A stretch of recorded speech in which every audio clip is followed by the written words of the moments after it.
상식적이고 합리적인 그런 분이라서 이재명 대표의 포지션하고는 많이 다르고요. 김동연 경기도지사 같은 경우에는 경제관료 출신이고 그래서 중도 진보적인 합리적인 그런 분들이 있기 때문에 그런 분들이 오면 이재명 대표가 후보되는 것보다 더 어려울지 모른다 우리는. 나서서 뭔가 좀 분위기를 띄우는 건 저는 이재명 대표에게도 좋고 민주당에게도 전 좋다고 보거든요. 그렇죠. 있잖아요. 요즘에서 어쨌든 요즘 이제 이재명 대표의 어떤 이런 리스크 때문에 김동연이라든지 김경수라든지 김부겸, 임종석 이런 분들이 이제 이재명 대표에 대해서 이제 비판적인 목소리를 내고 비이재명계로 통하는 임종석 전 청와대 비서실장이 대표 옆에서 아첨하는 사람들이 한 표도 더 벌어오지 못한다며 갈라치고 비아냥대며 왜 애써 좁은 길을 가려는 건지 안타깝다고 쓴 겁니다. 역시 비명계로 통하는 박용진 전 의원은 독한 말로 조롱하는 대응으로는 대선 승리가 불가능하다고 꼬집었습니다.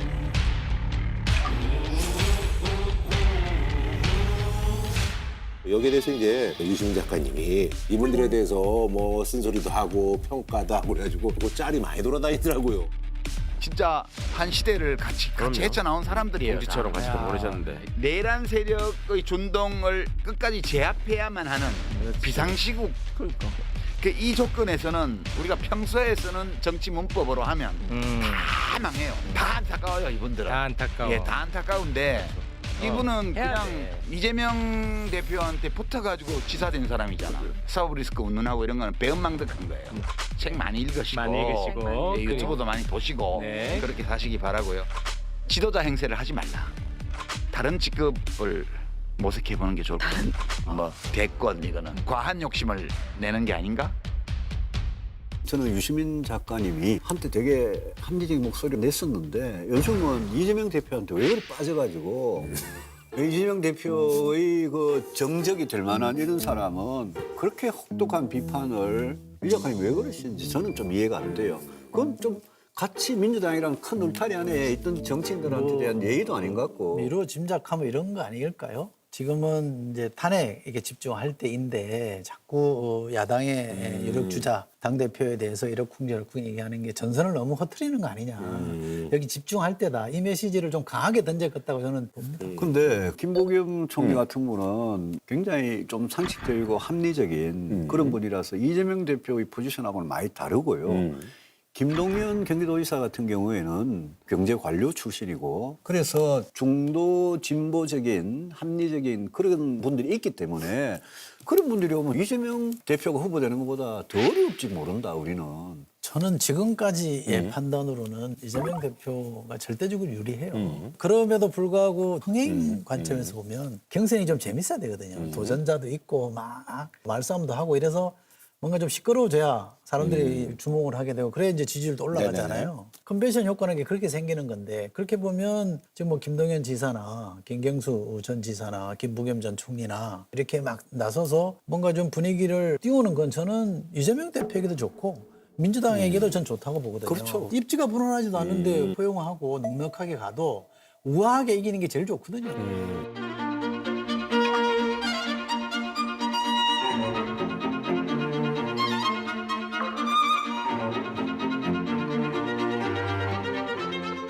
자, 그리고 있잖아요. 저희가 여기서 이제 또 다루고 싶은 얘기가 김용희 전 장관이 장관직 사퇴를 하고 나서 본인의 어떤 비화폰은 사실은 이제 반납을 했는데 경호처에서 받은 게 있었나 봐요. 비화폰은 도감청이나 통화 녹음이 되지 않으며 주로 대통령과 국무위원들, 국가 기밀을 다루는 소수 직책에만 지급됩니다. 비화폰은 국정 운영상 안보와 보안 유지를 위해서 제한적으로 사용되는 게 맞죠. 그런데 이번 내란 사태에서는 핵심 통신 수단으로 악용되었습니다. 민간인에게도 지급되고 계엄 하루 전인 12월 2일 날 민간인인 노상원에게 비화폰을 주라고 한 사람이 있습니다. 경호처의 김성훈 차장 비서관이 와서 비화폰 가져갔잖아요. 맞습니까? 아닙니까? 김용희 전 장관이 그래서 노상원 비화폰으로 대검 차장하고 통화를 한 사실이 밝혀져서 논란이 되고 있습니다. 비화폰 이야기를 알기 전에요. 그때 굉장히 밤 시간인가 새벽 시간인가 출두해. 김용현 장관이 검찰에 새벽 1시 반에 출두해서 들어갔어요. 갔잖아요. 예. 그래서 저는 그 뉴스 보고 왜 하필 그 시간에 검찰에 가면 나 누가 있는지 모르겠는데 아 뭔가 검찰하고 그때 왜냐하면 그때가 검찰, 경찰, 공수처가 막 수사본부 설치하면서 맞아요. 서로 경쟁적으로. 막 경쟁적으로 우리가 수사하겠다 이러고 수사권에 대한 정리도 안 돼 있을 네네네네. 때인데 그중에 김용년 전 장관이 검찰이라는 상대를 세 개 중에 딱 골라가지고 거기에 들어가는 거 보고 저는 좀 이상하다. 왜 검찰에 갔을까? 그때가 경찰이 압수수색 영장을 검찰에 신청할 때요. 압수수색 영장을 검찰한테 신청을 했는데 마침 그날 저녁에 심우정 총장이 김선호 국방부 차관, 지금 이제 장관 대행을 하신 분이죠. 네. 그분에게 전화를 해서 김용현 전 장관이랑 소통하고 싶다. 그래서 이제 알려주니까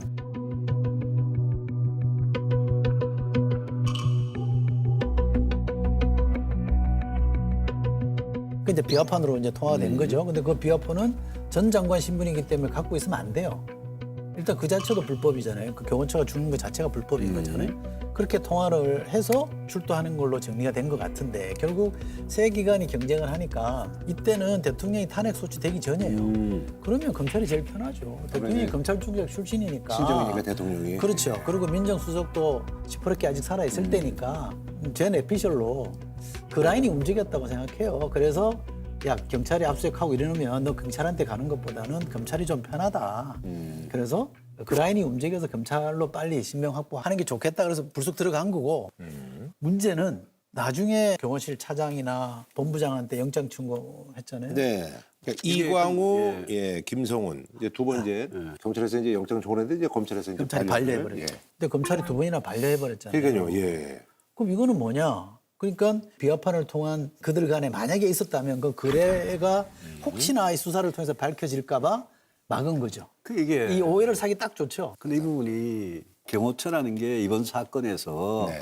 체포영장을 막고 그런 과정이 있었던 게 경호처 아닙니까? 그러니까 이 비화폰에 관해서 비화폰은 서버에만 남는다면서요. 근데 서버는 지금 압수수색 할 수도 없고 그런 상황에서 민주당에서 굉장히 좀 의혹을 많이 가지는 것 같고 저도 그 점은 좀 이상해요. 그래서 저는 이게 뭐 특검이 될지 앞으로 경찰 수사가 될지 몰라도 사실 지금 국무위원, 경호처 이 내란 혐의에 대한 그 주변에 대한 수사 같은 게 안 이루어지고 있기 때문에 그 부분은 나중에 특검이 되든 안 되든 피할 수는 없을 겁니다. 지금은 경찰과 검찰이 서로를 지금 수사하고 있거든요. 그러니까요. 올해 영역 다툼을 세게 하잖아요. 그죠. 예전부터 이제 뭐 해계문 유죄 다툼이 있었는데. 근데 사실은 과거 같았으면 박근혜 대통령 탄핵 같았으면 검찰이 수사를 주도해 버렸잖아요. 그렇죠. 근데 이번 건은 과거 검찰에 비춰보면 자존심이 좀 상할 일이죠. 수사 가지고도 서로 주도권을 지겠다는 싸움이 대단했거든요.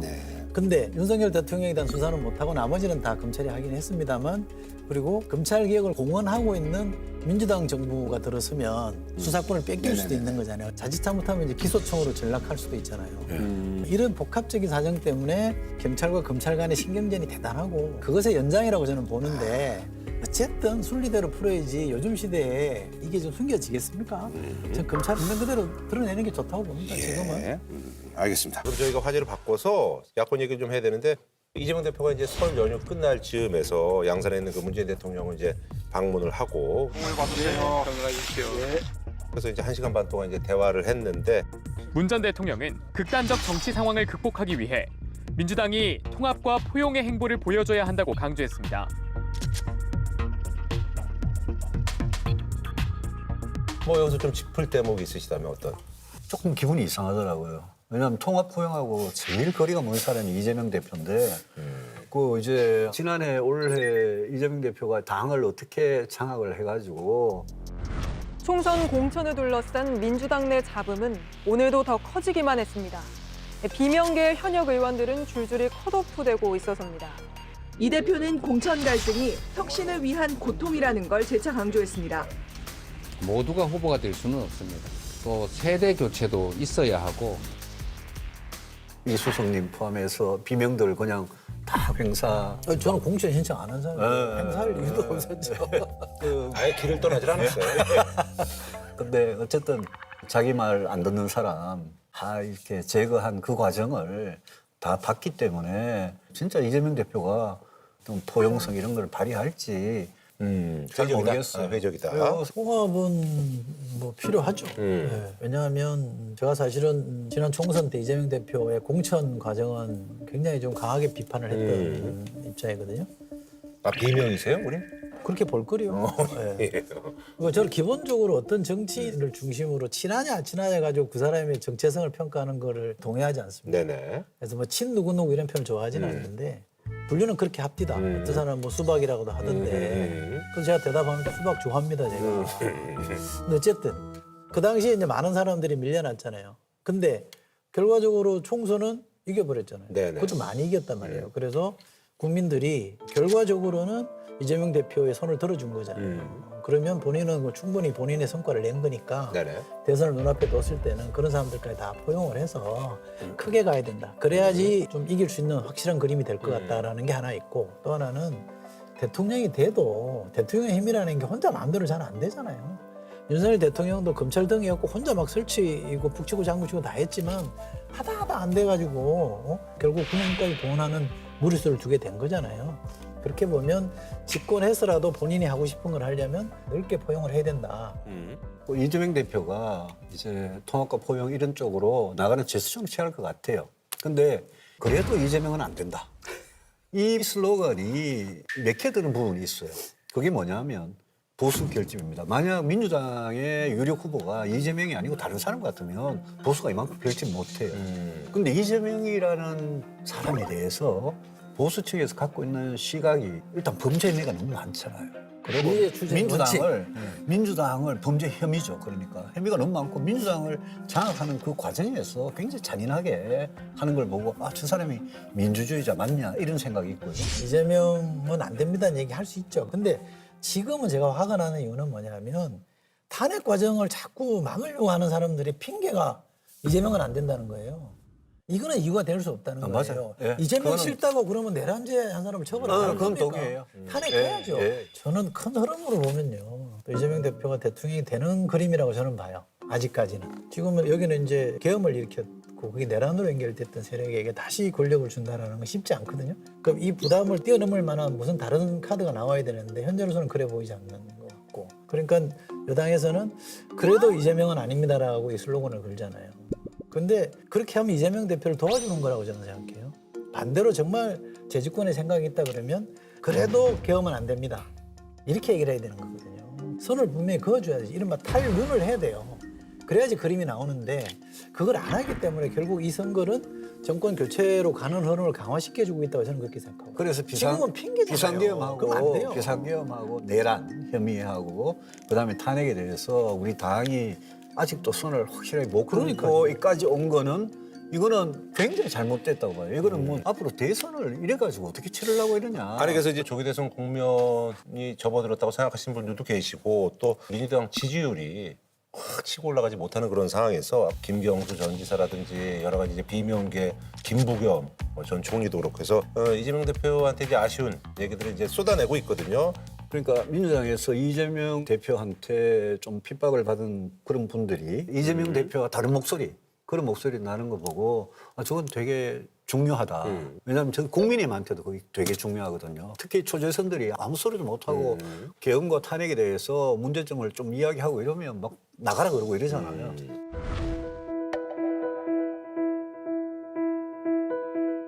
공감하는 게 아니야. 사탕 올리기 없이 당에 도움이 안 되잖아.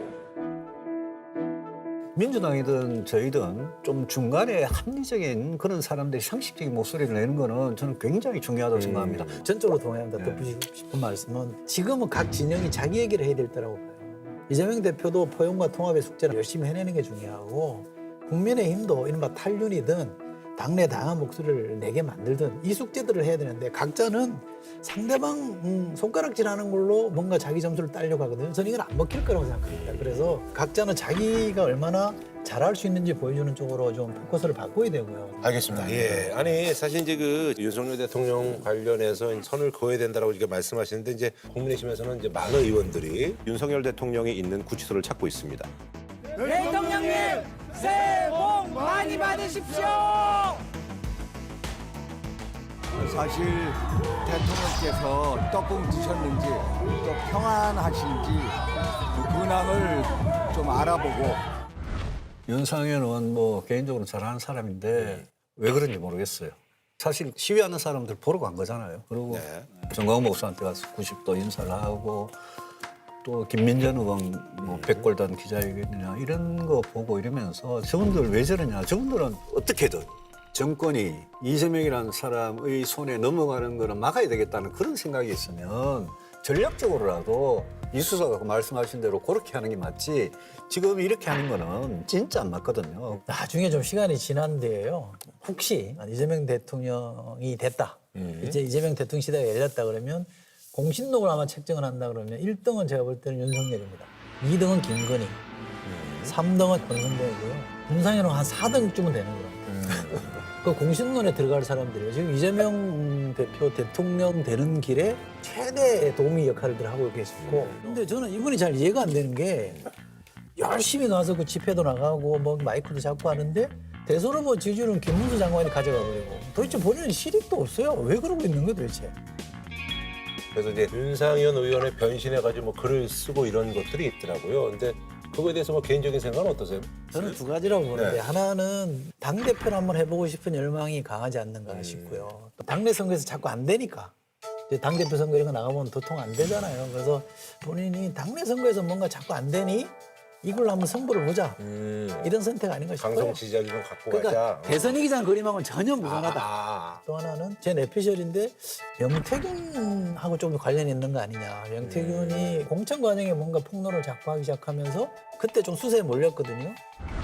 명 씨는 윤상현 국민의힘 의원에게 원내대표 선거에 나갈 것을 권했는데 윤 의원은 외교부 장관을 원하고 있다며 오히려 자신에게 부탁했다고 말합니다. 형님, 내가 원내대표 나가 있어. 그랬더니 자기가 무슨 외교통상부에 어떻고 13년이 됐고 무엇이 어떻고 막 떠들대. 내가 잘 모르겠고 그냥 원내대표 나가고 해. 나갈랍니까? 그랬더니 나가겠대. 윤 의원은 당시 선거법 위반 혐의에 대한 재판을 준비하던 때라며 외교부 장관 자리를 청탁했다는 건 낭설이라고 강하게 반박했습니다. 이건 저 내피셜입니다. 이름이 좀 언급되긴 아직 뭐 했었죠. 증거가 나온 건 없습니다만 그때부터 이분이 계속 클릭 현장으로 가는 그림을 자꾸 선택을 하길래 저는 뭐 혹시 뭐가 있어서 저러나 싶은 생각이 있어요. 지금 이제 우리가 당대표 뽑는 게 당원 100%잖아요. 그렇기 때문에 우리 당원들이 지금 굉장히 보수화돼 있어요. 네네네. 그러니까 지금 윤상현 의원이 저러는 게 이제 당대표 차원에서는 이해가 되죠. 예, 아니 사실 이제 그 12.3제 비상계엄 이후 탄핵 국면을 거치면서 정치적 갈등이 더 좌우 분열을 심화시켰다는 그런 얘기들이 여기저기서 나오고 있습니다. 그래서 이번에 준비한 주제 극과 극으로 분열된 대한민국 통합의 열쇠는 이렇게 저희가 정해봤습니다. 대한민국이 이제 놓여 있는 난제 중에 뭐가 있냐. 근데 옛날에 사실 이제 뭐 빈부 갈등 이런 것들이 좀 그렇죠. 많은 분들이 얘기하셨는데 이제는 최고 난제가 좌우 이념 갈등이 아닐까 뭐 이렇게 얘기를 했다고 하네요. 그래서 여론조사에서 91%의 국민이 진보 보수 갈등이 가장 심각하다. 근데 이게 보수 진보 갈등, 좌우 이념 갈등 이렇게 표현하는데 그 말이 맞나요? 제 말씀은 진짜 보수고 진짜 진보라 가지고 저래 싸우는 건지 아니면 그냥 편만 딱 갈라가지고 국힘 편, 민주당 편, 윤석열 편, 이재명 편 편만 딱 갈라가지고 우리 편이 무조건 옳고 상대방은 아무리 옳은 소리를 해도 계속 죽여야 될 대상이고 또 이거를 또 극좌 극우 유튜버들이 엄청나게 그냥 확대 재생산하고 있잖아요. 윤석열 대통령도 방송이나 신문 보지 말고 유튜브 보라 이러시잖아요. 그건 정치인으로서 진짜 잘못된 거예요. 그러니까 이념적 또는 정책적 차이 때문에 양극화되는 게 아니고요. 지금 별 차이 없어요 사실은. 물론 뭐 북한 문제를 다루는 거 또는 뭐 페미니즘에 대해서는 입장이 좀 다를 수도 있고 하지만 그러나 크게 보면 이념적으로나 정책적으로 큰 차이가 없어요. 그런데 죽기 살기로 싸우잖아요. 네 편 내 편 나눠가지고 편싸움하잖아요. 이걸 학자들이 정서적 양극화라 그래요.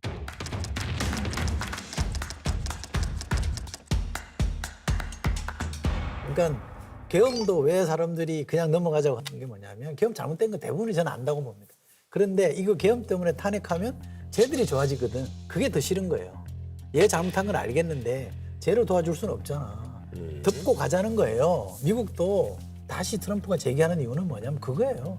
바이든 4년 잡고나니까 미치겠다. 다시 우리 편이 해야 되겠다. 근데 제일 시원하게 싸우는 놈이 누구냐? 트럼프다.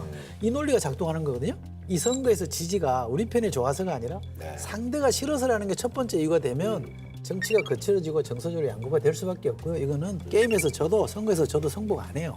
사실 우리 대선이요. 보수 유권자들 입장에서는 우리가 8년 전에 겪었던 거 그거를 이번에 또 그대로 겪는다. 이게 진짜 트라우마예요. 왜냐하면 그때 정권 넘기고 나서 야, 문재인 대통령이 저는 그렇게 할 줄 몰랐어요. 처음에 잡자마자 막 적폐 수사 하느라고 사람도 죽고 엄청나게 많은 사람이 체포되고 구속되고 재판받고 이랬잖아요. 그러니까 아 이번에 이재명 대표 넘어가면 그 일을 또 한다는 그 두려움이 있는 거예요. 저는 그건 이해하겠어요. 윤석열 검사라는 후보를 데려와가지고 한 것도요. 우리는 뭐 윤석열 검사가 어떤 사람인지도 알고 있어요. 계엄할 줄 모르고 있잖아요. 그런데 그분이 잡으면 문재인, 이재명을 감옥에 보낼 거다. 그렇죠. 라는 기대를 가지고 그렇죠. 그것만 가지고 한단 말입니다. 그렇죠.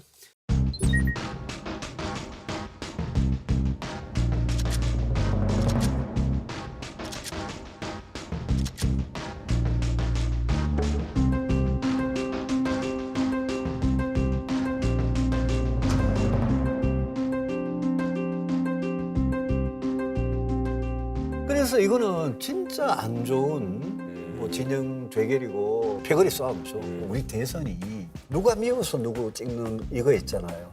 박근혜 대통령 탄핵당하고 문재인 대통령 굉장히 쉽게 됐잖아요. 문재인 미워서 윤석열 찍어주고 이런 거 있잖아요.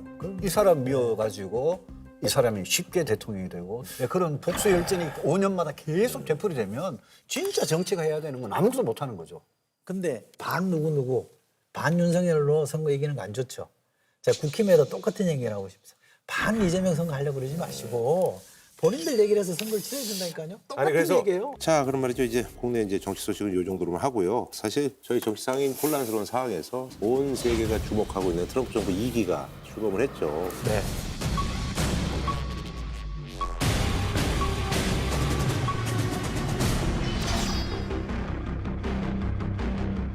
그러다 보니까 이제 전 세계 경제 안보가 종잡을 수가 없습니다. 그래서 이번에 준비한 주제 다시 트럼프 시대 대한민국의 생존 전략은 이렇게 정해봤습니다. 자, 사실 저희가 트럼프 1기 때 미치광이 전략해가지고 저희 서전에서도 많이 얘기를 했었어요. 근데 그분의 어쨌든 뭐 전술적인 그런 것들이 재등장한 거라고 볼 수가 있겠죠. 근데 그 중에서도 미국 이제 그 대북 기조에 대해서 저희가 이제 굉장히 이제 궁금해하고 또 걱정도 많이 하는데요. 약간 측에서는 이제 북한의 완전한 비핵화를 추진하겠다는데 사실 이게 현실적으로 또 이제 쉽지는 않거든요. 그래서 이제 북한의 핵 축소로 전환될 거다라는 시각인데 여기에 대한 두 분의 생각을 좀 듣고 싶어요. 루비오 국무장관이 청문회에서 딱 부러지게 얘기했어요. 네. 대북 제재는 핵 개발을 못 막았다. 실패했다. 그래가지고 그 하나는 공식적으로 발표를 안 할지 몰라도 핵을 보유하고 있다는 거는 기정사실로 인정하는 거고 양쪽에 하나의 패러다임만 가지고 고집하는 건 전 이제는 바보짓이라고 저는 생각을 하고요. 우리가 말하는 최악의 경우가 뭐냐면 현재까지 갖고 있는 핵은 오케이. 더는 개발하지 마라. 또 하나 ICBM은 여기까지. 아직까지는 ICBM이 미국 본토까지 간다는 게 기술적으로 완성이 안 됐다고 보잖아요. 여기는 더 하지 마라 그러면 미국은 핵기업으로부터 자유로워지는 거고 우리는 핵을 그냥 안고 지내는 게 되는 거죠. 최악이네, 최악. 이게 우리가 지금 최악의 경우라고 얘기하는 거잖아요. 근데 어쨌든 무조건 그거 안 됩니다라고 해서 될 일이 아니잖아요. 트럼프 그런다고 해서 멈춰서는 사람이 아니기 때문에 트럼프가 원하는 게 그거거든요. 노벨 평화상이거든요. 가자 지구 전쟁도 정리하고 러시아와 우크라이나 전쟁도 정리하면 그리고 만약에 한반도의 평화를 정착시켰다고 하면 성과만 보면 딱 평화상 줘도 손색이 없는데 트럼프니까 뭔가 깨름칙해 보이는 거거든요. 그러면 저는 노벨 평화상에 대한 이 열망을 잘 활용해서 비핵화도 포기하지 않되 평화를 자꾸 강화시켜 나가는 쪽으로 좀 큰 전략을 세워서 특히 저는 여야 합의로 이 부분에서만큼은 문제를 좀 풀어가면 좋겠다 생각합니다. 근데 그 큰 전략이 뭐냐는 거죠, 문제는. 우리 뭐 민주당에서도 웬 의원이 뭐 노벨 평화상 박선호 청원을 내고 이러는데 황당한 짓을 하던데 저는 진짜 최악의 최악은 뭐냐면 트럼프는 기분 좋게 노벨 평화상 받고 우리는 계속 북한의 문제 하나도 해결 안 돼가지고 거기에 그냥 개목걸이 차가지고 질질 끌려다니는 그게 우리한테는 최악이거든요. 그래서 만약 북한의 핵무기 미사일에 대해서 인도 파키스탄 같이 만약 그 정도 인정하는 쪽으로 트럼프가 간다면 그러면요 우리는 우리를 안보를 위해서 다른 안보가 아니라 우리 국민들 생명을 위해서 독자 핵무장 해야 됩니다. 그 독자 핵무장 하면 자꾸 우리나라 진보 쪽에서 무슨 그런 소리를 하느냐, 핵무기를 없앨 생각을 해야지 그러시는데 도대체 북한의 핵무기를 무슨 수로 막겠냐. 일본은 미일 원자력 협정 했잖아요. 우리도 일단 일본 수준으로 빨리 가고 그다음에 트럼프가 정 김정은하고 잘 지내고 노벨 평화상 받고 싶고 북한은 그냥 핵하고 미사일을 빵빵하게 갖고 있는 그대로 그냥 인정을 해버리면 우리는 저는 국제사회한테 설득을 할 수 있다고 생각합니다. 당사자고 가장 비상한 위기에 처해 있는 사람이니까 북한이 그렇게 가지고 장난치는데 우리는 왜 못해요? 근데 핵무장은 저는 좀 반대고요. 핵무장을 우리가 만약에 핵무장하는 거는 뭐 실현 가능성도 별로 없을 뿐더러 일본도 핵무장할 거 아닙니까? 일본이 하든 대만이 하든 그거는 그 사람들 그렇죠. 문제예요. 그러니까 그러면 이게 네. 전체가 도미노이기 때문에 미국이 받아들이기 어려운 제안인 거죠. 저는 그 선택보다는 제가 중요하다고 생각하는 거는 우리가 남북 대화의 어떤 채널을 끊어버리니까 미국한테 끌려다닐 수밖에 없는 거예요. 미국이 마음대로 못하게 하려면 이 채널을 저는 빨리 열어야 된다고 생각해요. 좋아요. 대화 좋고 다 좋은데요. 다 좋은데 아까 미치광이 전략 이야기했는데요. 미친 사람 전략은 북한 핵 문제에 관한 한 우리가 써야 되는 전략입니다. 근데 핵이 원래 매드 전략이죠. 핵이 원래 매드 전략인데 그동안 이 미친 국가들 핵 가지고 있는 국가들 사이에 딱 끼어 있는데 우리만 그냥 점잖은 사람 했거든요. 트럼프한테 이거는 우리 국민들 생사가 달린 문제이기 때문에 주한미군, 철수미 이런 것까지 만약 다 걸어가지고 만약 그래 할 것 같으면 그러면 우리는 우리 스스로 자위권을 가지겠다. 그거를 당신 부정할 수가 없다. 아니 근데 그거를 굉장히 강하게 이야기해야 트럼프가 우리한테 도움이 되는 딜을 생각할 거다 이거죠. 아니 그러니까 핵무장이라도 하려면 전작권이라도 달라고 그래야 되는데 그것도 달라 소리 못 하는데 어떻게 그 딜을 해요? 여기는 이제 뭐 나중에 한번 저희가 또 한번 기회를 한번 잡아보도록 하고요. 어쨌든 또 얘기해보고 싶은 게 뭐 일단은 그 뭐 관세 제일 얘기하잖아요. 멕시코, 캐나다 상대로 해서 25% 이제 고관세 얘기했다가 한 달간 유예한 그런 상황인데.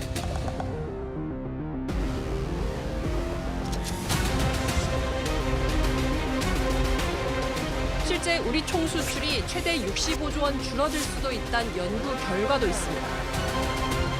그래서 이게 그때보다 좀 더 강화된 거라고 볼 수 있나요? 아니면 저는 일기보다 훨씬 강한 것 같아요. 예. 일기에는 그래도 국방장관, 국무장관이 맞아. 그럼 미국 매티스라든지 행정부에 뭐 이런 분들. 어른의 축 이래가지고 트럼프가 이상한 일을 벌리면 옆에서 좀 말렸어요. 맞아요. 그래서 트럼프 하고 싶은 대로 못했는데 지금은 전부 다 그냥 말 잘 듣는 사람 위주로 정부와 백악관을 딱 구성하고 있어서 이 초반에 우리한테 충격적인 그런 변화들이 많이 발생할 것 같고 그거는 뭐 경제나 안보나 마찬가지고요. 네. 트럼프가 별명이 테리프맨이에요. 네.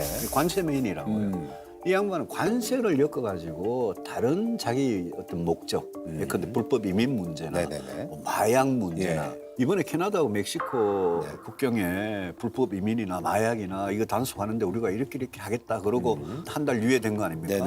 뭐 우리하고 만약 앞으로 관세 이야기 나오면 FTA나 주한미군이나 북한 핵 문제나 관세 가지고 그걸 수단 삼아서 다른 거하고 엮어서 문제를 해결하는데 트럼프가 딜을 좋아해요.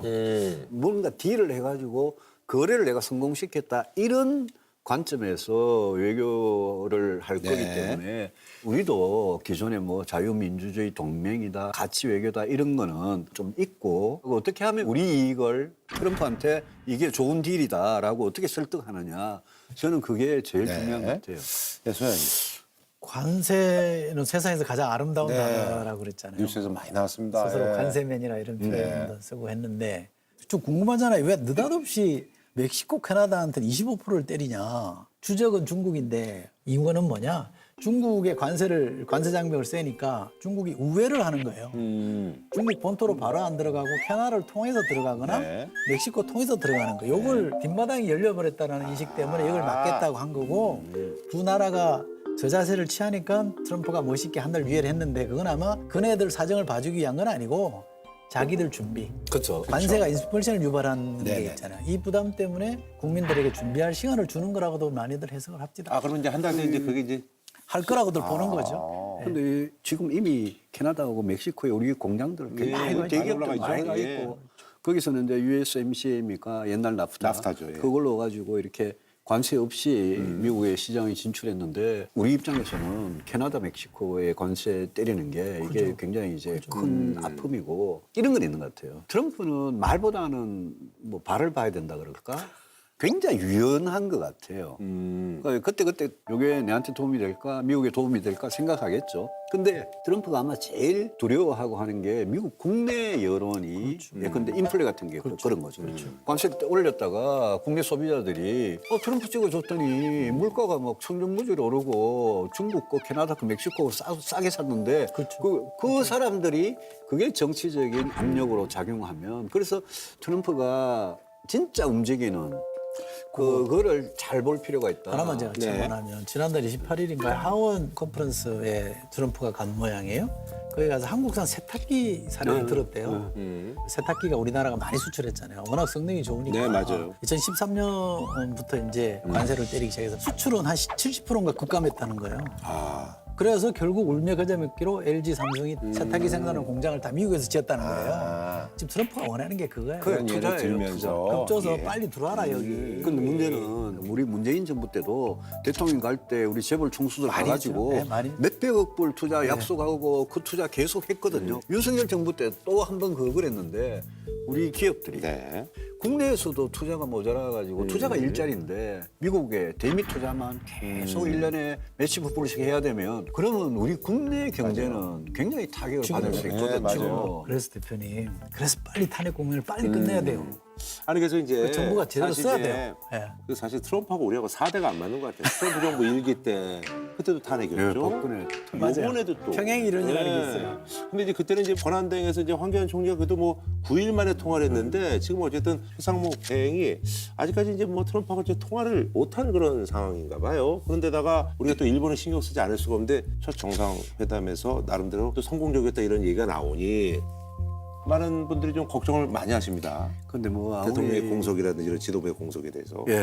일본이 아까 제가 이야기했던 요 딜을 어떻게 해가지고 피해를 덜 보고 최대한 이익을 극대화하느냐 이 고민을 일본도 상당히 한 결과 같아요. 예컨대 방위비를 2배나 올린다 그러잖아요. 2027년까지. 근데 그거는 방위비 분담금이 아니고 일본 자체 국방 예산을 2배 올린다 이 말이니까 일본이 원래 하고 싶어 하던 거거든요. 그게 너 왜 국방에 돈 더 안 쓰냐. 왜 미국한테 의존하려고 그러냐 맨날 이야기하던 거 아닙니까? 일본이 그걸 딱 집어가지고 하는 거고 그거는 원래의 자기들이 플랜하고 맞아떨어지는 거니까 그런 걸 가지고 이제 트럼프한테 가서 이야기를 하고 우리가 거기 이제 돈을 쓸 테니 네가 좀 다른 좀 봐줘라. 일본이 이제 그렇게 빨리 하는 거는 우리 입장에서는 좀 답답하고 부럽기는 하지만 리더십이 다시 서면 그보다는 더 낫게 해야 되겠죠. 냉정하게 보면 미국에 주는 전략적 가치를 보면 우리보다는 일본이 훨씬 세죠. 일본이 전통적으로 그래서 전직 그 대외경제정책연구원장인가 하는 분이 인터뷰한 걸 보니까 우리는 바보 전략을 써야 된다. 21세기 바보 전략을 쓴다고요? 바보 전략. 그게 뭐냐면 우리가 뭐 모른다 이런 뜻이 아니라 우리는 아직 준비가 안 됐다 지금. 대통령도 없고 이래 어수선한데 조금 더 시간을 주라. 그러니까 이런 식의 엄살 전략, 바보 전략이 필요하다고 하는데 저는 그것도 좀 나쁘지 않다고 봐요. 미국하고 맞짱 떠가지고 될 일이 아니잖아요, 솔직히. 근데 이게 한시적으로 바보 전략을 쓸 수는 있겠죠. 그렇지만 대선에서 다음 대통령이 나오면 계속 바보같이 놀 수는 없을 거 아니에요? 그때 가면 분명히 입장을 정해야 되는데. 근데 우리가 사실 일본처럼 국방 예산을 좀 쓰고 싶은데 이제 그런 걸 이제 갖다 들이밀잖아요. 우리는 뭐 그럴 만한 게 없나요? 제가 아이디어는 하나 내면 제가 보다가 좀 느낀 건데요. 트럼프로 움직이는 또 다른 코드, 숨겨진 코드가 뭐냐면 패밀리 비즈니스예요. 그 사람은 대통령직을 이용해서 가문의 수익을 엄청 얻는 사람이라는 거거든요. 근데 왜 가자지구를 휴양지로 개발하겠다 이런 얘기를 했는데 사실은 네타냐후가 깨를 낸 거 아니에요. 여기다 참전시키는 방법이 요 부동산 잘 개발하면 돈이 됩니다라고 설득을 한 거. 부동산 업자니까. 한반도도 개발 가치가 무궁무진하거든요. 이런 점에서도 우리가 좀 착안해서 비공식적 어프로치를 좀 해야 된다. 착안하는 건 좋은데 이미 트럼프하고 똑같은 말씀하시는데 원산지구 그거 개발하면 거의 리조트 지구 개발하면 아주 뭐 좋을 거다. 트럼프가 그런 거를 무슨 부동산 개발하듯이 그게 저는 현실성 전혀 없는 것 같거든요. 근데 우리 좀 창의적 해법이 필요한 때라니까요. 그때 좀 한번 좀 나서세요, 좀. 특사로. 그러시면 되잖아. 예. 뭘 해야 되나 지금? 자, 그리고 이제 뭐 사실 요즘 경기가 너무 안 좋잖아요. 그래서 뭐 줄줄이 폐업하고 막 진짜 내수가 너무 안 좋은데 사실 이거 경제 불확성이 굉장히 높아지다 보니까 금값이 너무 많이 올라가지고 야, 그래서 거래량이 막 금 거래소 개장 이래로 지금 뭐 1,000억을 넘었다고 하는데 금은 좀 갖고 계시는 거예요? 없어요. 어떻게? 뭐 돌만지 몇 개 있고 그렇죠. 우리 외환위기 때 팔았어요. 외환위기 때 많이 팔았죠. 몇 개 그냥 남아 있죠. 아, 지금도 남아 계시는 거예요? 몇 개 남아 있죠. 그리고 제가 대학 다닐 때 금값이요. 예. 만 원, 한 돈에 너무 오래된 얘기다. 55만 원 그러잖아요. 예, 맞아요. 근데 금값이 계속 올랐던 건 아니고요. 맞아요. 80년대, 90년대는 예? 금값이 잘 안 올랐어요. 요즘같이 정치적으로 불안하고 트럼프 때문에 이중으로 불안하고 이럴 때는 금이라는 게 이게 대표적인 안전 자산이니까 자연스럽게 찾는 거예요. 그 최근에 보면 엄청나게 그러니까요. 뛰어가지고 야 이거 뭐 무슨 한 돈에 맞아요. 55만 원 하면 도대체 한 돈이고 아니고 옛날에는 반 돈도 반지 만들어 가지고 선물하고 반돈 했잖아요. 했죠. 이제는 반 돈도 이제 못 하는 거예요. 자, 마무리 짓도록 하겠습니다. 자, 트럼프 시대의 생존 전략에 대해서 두 분의 한 줄 평 한번 듣도록 하겠습니다. 예. 트럼프가 네. 하노이에 실패하고 나서 No deal is better than bad deal이라고 이런 말을 쓰는데 트럼프 머릿속에는 하여튼 딜이에요. 그걸 한미 간에 굿딜을 할 수 굿딜을. 있도록 굿딜, 우리가 굿딜. 그래야 우리 경제 안보를 지킨다. 그런 뜻입니다. 네. 자, 글쎄, 그 묘수가 없는데 어쨌든 하여간 전 일희일비하지 말고 잘 버티자. 아까 그 바보 전략 말씀하시는 거예요? 예, 그게 일단은 통할 때가 있다니까요. 예, 알겠습니다. 오늘 두 분 수고 많으셨습니다.